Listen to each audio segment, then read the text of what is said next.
we had Black History Month, you had always some white jerk in class be like, well, when are we going to have White History Month? Right. And what ends up happening, we have white history and they immediately outlaw it, because what we actually don't want is White History Month. We do want White Mythology Month, but that's every month in America. So we end up with is outlawing talking about whiteness at all. For most of my life, whiteness was the freedom not to think about race. Right. And only in rare instances you would feel, oh, I'm white, I'm different than people around me or whatever. And then almost immediately we'd be able to go back into the not thinking of it. And that's again why I wanted to use the word whiteness rather than racism is that we're so uncomfortable to talk about our own whiteness. And even white people who are progressive can talk about, oh, those Trumpists and stuff are racist. But not us. It's only in down south, and it's only people whose family were here in the Civil War, and it's only. But thinking about the way that we always we become so uncomfortable every time we have to think about it was just on display every day with the backlash to 1619 Project, the backlash to critical race theory. You know, what started this book in 2009? Study was a poll. The question was asked, this is around Obama's inauguration, are you optimistic about the future of America for your children? Every group, Black, Latino, Asian, yes, majority said yes. Only one group was less than the majority, white Americans. September 2016, question was asked, are you optimistic about the future of America economically for the next 10 years? Black people, lowest wealth, highest optimism. Latinos, second lowest wealth, highest optimism. White people, highest wealth, by far, lowest optimism. And you got to say, hold up, how y'all got more money than anybody else with the lowest optimism? Because they see that train coming. Right now, I think it's about 12 states, the annual white death rate is higher than the white birth rate. So they're angry about an increasing minority population. Y'all the ones who stopped growing. How you mad at us? Because you stopped having kids.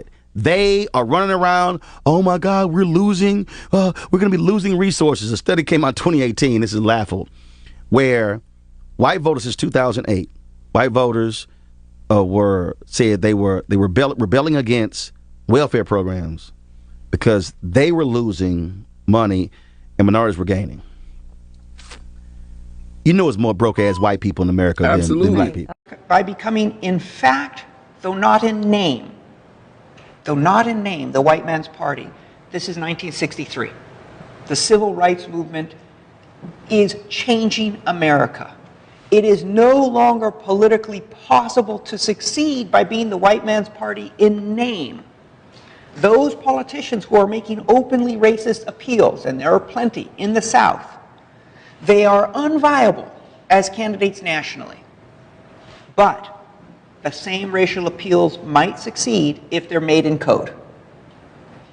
And that's going to be Goldwater's strategy. This is where dog whistling is going to start. Barry Goldwater is about to adopt this strategy, and in 1964, the percentage of African Americans voting Republican drops to 0.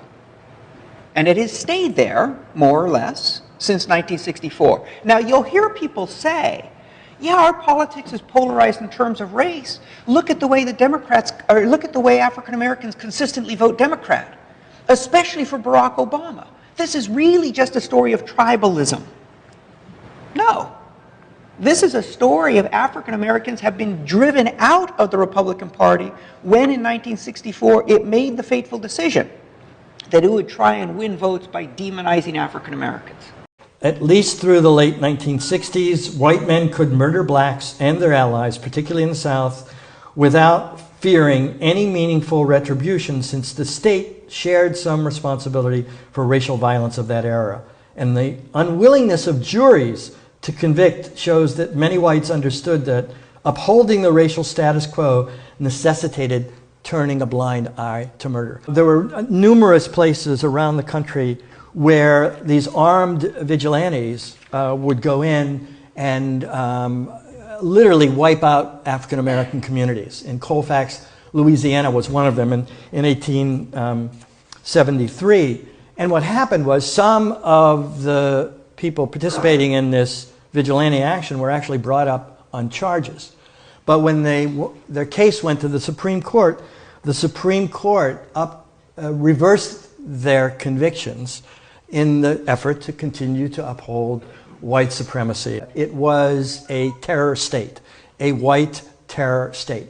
It all began when an ancestry research site answered a lingering question Hastings Police Sergeant Cleon Brown had about his lineage. And when he found out he was 18% African American, was very proud of it. But according to Brown's Detroit area attorney, not everyone at Hastings PD shared in his pride. It started in the office one day last fall. Boylan claims Chief Jeff Pratt spotted Brown. He saw Cleon standing there and said, "Hey, Kunta," as in Kunta Kinte. And Cleon's response, incredulously, was, "I cannot believe you just called me that." Details in the civil rights violation lawsuit filed by Brown in early April indicate things went downhill for Brown, a 19-year veteran of the force, from there. Claims of fist pumps and whispers of Black Lives Matter from fellow officers as they passed Brown. The most public evidence appeared on the Christmas tree in the lobby of the PD. Decorations including Santa figurines with the names of each officer. Brown Santa was black with 18% written on the beard. These are law enforcement officers. These are people who are supposed to understand cultural sensitivities.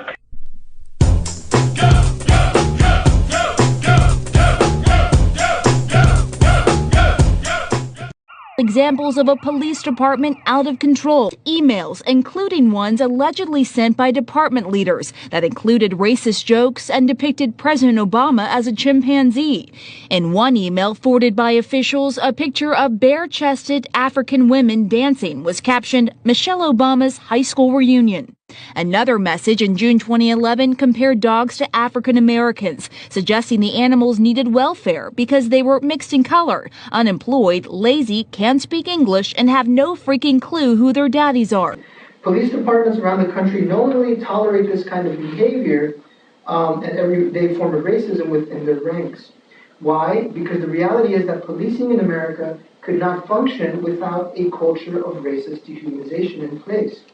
So this humor, what I call amused racial contempt, makes the job of policing in a racialized society easier because it makes it clear who the enemy is and who the targets are.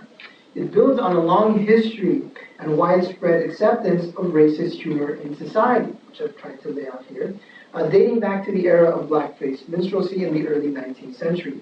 And tapping into this tradition helps officers enhance their racist solidarity and camaraderie by reinforcing an us versus them mentality, a quote-unquote thin blue line. On Christmas Day, December 25th, 1956, the Birmingham, Alabama home of civil rights leader Reverend Fred Shuttlesworth was bombed by the Ku Klux Klan. Shuttlesworth was a popular target of white supremacists in the 1950s. He organized and participated in numerous protests and boycotts, challenging the Jim Crow customs and policies in Birmingham and across the South.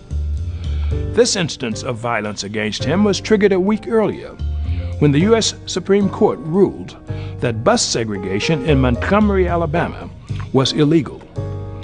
Following the court ruling, Shuttlesworth announced on Christmas Eve that he would test the segregation laws in Birmingham.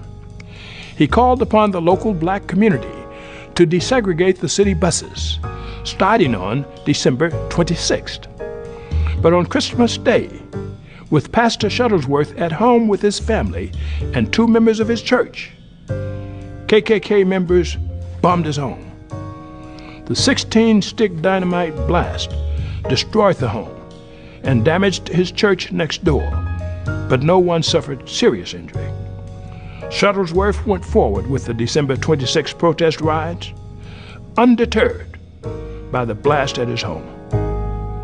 It is whiteness that ensures that the comfort of white people is more important than the safety of people of color, which is why many white people feel so comfortable calling the police on black and brown people for the most benign activities, totally oblivious to the fact that anytime the police is on site, our lives are in jeopardy. And we're not only over-policed by the police, but by white people in general, in Starbucks, in a park, on a street, in Whole Foods. It's an everyday fundamental aspect of living one's life as a person of color, to be in occupation and to be surveilled. Whiteness is not just a demographic, but an ideology. And whiteness as an ideology is not unlike COVID. It is a type of virus.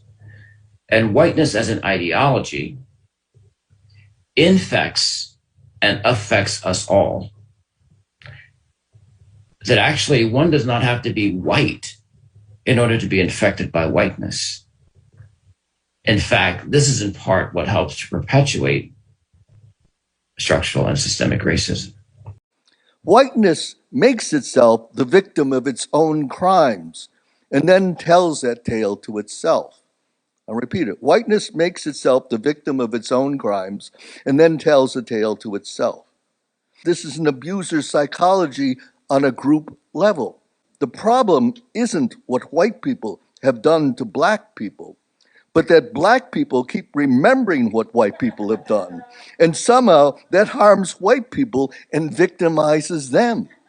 To which black people might reply, if we can remember and live with the past and what your ancestors have done to our ancestors, why is it you can't remember and live with the same past? Are you that fragile?